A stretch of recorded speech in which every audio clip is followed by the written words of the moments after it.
Hello guys, welcome to our YouTube channel, and today we are going to learn how to disable Instagram profile picture zoom. So let's get started. So if you don't want to allow anyone to zoom in on your profile picture, so to do that what you can do is follow some easy steps. First, what you can do is just simply open up your Instagram application, and after opening up your Instagram application, just tap on the profile icon which is on the bottom right, and after tapping on that, just simply tap on the three bar icon which is on the top right.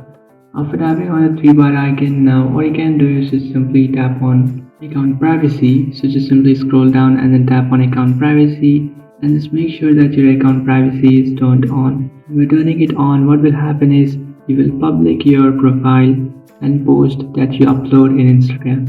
So no one can view your profile or your post or any stories that you upload in Instagram. Only the person who have followed you can view that, but no one else.